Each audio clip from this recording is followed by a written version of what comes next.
इस वक्त अदालतों से बाद फैसले आज़ादी के साथ आ रहे हैं, बाद फैसले, सारे फैसले नहीं। आज लाहौर हाई कोर्ट के सामने जिस्मानी रिमांड का केस था, ये 9 मई के वाक़यात के हवाले से। तो जज साहब हैं जस्टिस अनवारुल हक, उन्होंने ऐसी पावरफुल ऑब्जर्वेशन दी हैं कि 9 मई का पूरा केस और उसको पकड़ने वालों सारों को हिला के आज रख दिया। उन्होंने कहा कि जब लगा कि दरख्वास्त गुजार जेल से बाहर आ जाएगा तब 9 मई के मुकदमात में गिरफ्तारी डाल दी। तो बात तो वैसे ऐसे ही की थी हुकूमत ने, उन्होंने कहा बाकी मुकदमात में तो माफ़ी तलाफ़ी हो रही है, केस ख़त्म हो रहे हैं, अब 9 मई डाल दो, एंटी टेररिज्म और स्टेट के खिलाफ बगावत का मुकदमा डालो। तो जज साहब ने बात बिल्कुल सच्ची की है। पॉलीग्राफिक टेस्ट के लिए रिमांड की क्या ज़रूरत है?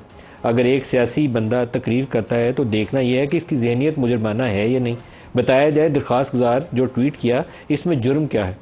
दरख्वास्त गुजार की जो ट्वीट पढ़ी गई इससे ज़्यादा धमकियाँ तो जजेस को आज मिल रही हैं। जैसे सतम का हमने कल स्टेटमेंट लाया, उन्होंने कहा मेरी फैमिली का पर्सनल डाटा सोशल मीडिया पे हुकूमती इदारे से लेकर पोस्ट कर दिया गया।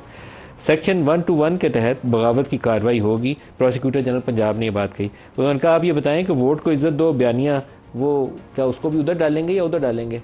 तो ये सियासी बयानिए को आपने बगावत या गद्दारी में अगर शामिल करना है तो उसकी जस्टिफिकेशन बताएं कि क्या वो मुजरमाना फेल था या एक पोलिटिकल स्टेटमेंट थी। इसके साथ ही एक और ख़बर है अदालत की, वो उसको भी जिक्र कर लें। काजी साहब ने एक फ़ैसले में आज एक इख्तलाफी नोट जारी किया और जस्टिस सतम के हवाले से बताया कि उन्होंने कई अरसे से या पिछले 1 साल से वो फ़ैसला, तफसीली फ़ैसला जो जारी करना था उसमें ताख़ीर इख्तियार की। अब इसमें सब बातें अच्छी हैं, फ़ैसले फ़ौरन आने चाहिए, 1-1 साल पड़े नहीं रहने चाहिए। आज अगर फ़ैसला होता है तो उसके हफ्ता 2 हफ्ते के अंदर तफसीली फ़ैसला आ जाना चाहिए ताकि बहाम न रहे। लेकिन काजी साहब का ये जो लेटर ऑफिशियली अगर बाकी जजेस को चला जाता पब्लिक में आने की बजाय तो शायद बहुत ही मुनासिब होता। इस वक्त सूरत हाल ये है कि अदालत के अंदर बैठकर बताया जाता है कि किस जज ने किसी मिलिट्री डिक्टेटर का साथ दिया या ना दिया। सबको मालूम है कि इशारा किसकी तरफ था। फिर एक जज हैं वो न्यूयॉर्क में बैठकर ये शिकायत करते हैं कि उनकी फैमिली, उनके 2 बेटों का, उनकी अहलिया का डाटा रिलीज़ किया गया, उनके ऊपर डॉक्यूमेंट्री बनाकर पब्लिक की गई। तो उस इशू को तो एड्रेस नहीं किया गया, लेकिन आज एक शिकायत उनके खिलाफ पब्लिकली आ गई कि उनका तफसीली फ़ैसला अभी तक क्यों नहीं आया। ये इंसाफ के मुनाफी है, यकीनन इंसाफ के मुनाफी है, लेकिन ये इंटरनल मैटर रहता सुप्रीम कोर्ट का तो ज़्यादा मुनासिब होता। अगर ये पब्लिक डोमेन में आएगा तो फिर इसमें तकसीम वाला आंसर वो सबके सामने आ जाता है। इस वक्त जजेस की प्रोटेक्शन में सुप्रीम कोर्ट का जो रोल होना चाहिए वो सारे जजेस को हाथ मिला के करना चाहिए। वो इस्लामाबाद हाई कोर्ट के जज हों, लाहौर हाई कोर्ट या पेशावर हाई कोर्ट से जो ख़त लिखा गया वो हवाला हो, खुद सुप्रीम कोर्ट में बैठ के जस्टिस अतर मनिल्ला ने जो ख़त लिखा वो हवाला हो। इसमें सुप्रीम कोर्ट का किरदार होना चाहिए। पलवशा आपसे सुप्रीम कोर्ट और बाकी जजेस के हवाले से पूछूँ, फैसले बाज़ फैसलों के अंदर तो लगता है कि अब वो जम के खड़े होकर आज़ादी से फ़ैसला करने की कोशिश हो रही है, लेकिन साथ अगर शिकायतें सुने तो वो भी एक्सेप्शनल नौइयत की हैं कि वो सुप्रीम कोर्ट का जज कह रहा है कि मेरी फैमिली का डाटा रिलीज़ कर दिया गया सोशल मीडिया के ऊपर।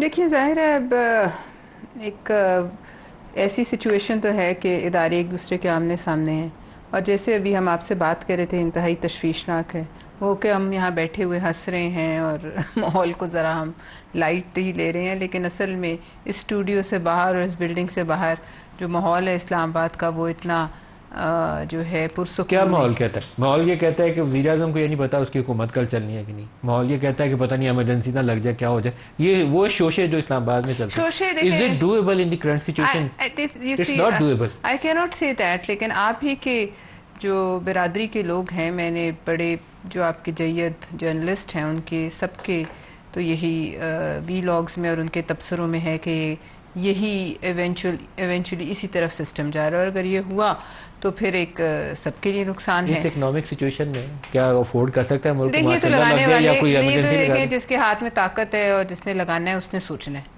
मैं तो सिर्फ बाहर से ऑब्जर्व कर सकती हूँ कि माहौल, टेम्परेचर मुल्क का क्या है, और अगर ऐसा हो गया सबको होश के नाखून लेने चाहिए, सबको, सब इदारों को, सबको बशमूल हर एक के जो इस वक्त इस मुल्क में कोई स्टेक होल्डर। आपके ख्याल में इस सिचुएशन में जब आपको $1 खरब के लिए आज भी चाइना हमने टीम भेजी है कि पावर सेक्टर का लोन रीप्रोफाइल हो जाए, ये रियलिटी है हमारी कि हमारे पास पैसे नहीं है देने के लिए, हम चाइना से दरख्वास्त कर रहे हैं वो IPP जो लगाए थे उनका लोन रीप्रोफाइल कर दें, चंद सालों के लिए आगे ले जाएं। ऐसी सिचुएशन में माशाल्लाह ये इमरजेंसी लग सकती है। It's not viable option. देखिए नदीम मलिक साहब, आप एक इकोनॉमिक पर्सपेक्टिव से बात करें, मैं आपकी बात पे बिल्कुल यकीन करती हूँ कि बहुत मुश्किलात होंगी, लेकिन हम चूँकि उस जगह नहीं बैठे हुए जहाँ ये फैसले होते हैं, इसलिए हमें बहुत सी बातें। आपके ख्याल में जिसने करना है वो इन चीज़ों को साइड के रखे कर नहीं, जाहिर है नहीं, ऐसे तो नहीं होगा। जिसने करना है वो सोचेगा और जाहिर है हुकूमत भी है, हम सब हैं, लेकिन होश के नाखून लेना बहुत ज़रूरी है सबके लिए। ऐसे इसको फॉर ग्रांटेड नहीं लिया जा सकता कि हम जो मर्जी करते रहेंगे वो बर्दाश्त होगा। अब अतर मनीला साहब ने जो कहा उसमें एक और भी बात की जो मैं आपको याद करा दूं कि जब आसिफ अली जरदारी साहब का जब वो सदर थे और उनको इस्तिस्ना हासिल था तो किस तरीके का दबाव पाकिस्तान पीपल्स पार्टी की हुकूमत पे था, किस तरीके से रोज हर चीज पर, हर इशू पर, कीमतों के तयन पर, हर चीज पर हमें कोर्ट में घसीटा गया। अब आप अगर उस 5 साल वो 5 साल जिस तरह सदर आसिफ अली जरदारी ने जिस स्टील नर्व्स के साथ पूरे किए, अगर कोई और होता मैं समझती हूँ उसका नर्वस ब्रेकडाउन हो जाता। लेकिन अगर ये हो गया और उस आप 5 साल को जज करते हैं कि आपकी क्या परफॉर्मेंस रही, तो उसमें ये जो उस वक़्त किरदार था जनाब इफ्तिखार चौधरी साहब का, और आज जो उसी कोर्ट के एक जज ने कहा कि वो गलत हुआ, उस वक़्त यूसुफ रजा गिलानी को निकाल देना और उसको इस बात पर फोर्स करना कि वो सदर के खिलाफ एक खत लिखें, वो गलत था, गैर आईनी था। अब आप बताइए वो 5 साल तो जो है उस पर जो हमें स्टिकर लगा वो लगा, जो मुश्किल में गुजरे वो गुजरे, जो काम हमने नहीं किए क्योंकि हम अदालतों में खड़े थे। एक फैसला गलत नहीं, जुल्फकार भुट्टो की हैंगिंग गलत, यूसुफ रजा गिलानी को निकालना गलत, नवाज शरीफ की अदालत से नाहली गलत, इमरान खान के खिलाफ अभी जो मुकदमात की नोयत थी 32 साल सजा देने वाला काम वो गलत। तो हमें कभी सबक भी तो सीखना चाहिए कि नहीं सीखना हमने? बस अब वो तो देखिए ना, अब जो हमसे पहले कर गए कुछ हैं जो हैं उनसे पूछिए, जो इस वक्त जिंदा हैं उनको बुलाइए, कोई ट्रूथ एंड रिकंसिलिएशन कमीशन बनाइए, उनसे पूछिए where is justice Saqib Nisar, कहाँ गए वो तो करके चले जाते हैं। नहीं, जाना ही नहीं देना ना, बात है ना, ये बात क्या, जो जिंदा है वो लाइबल है।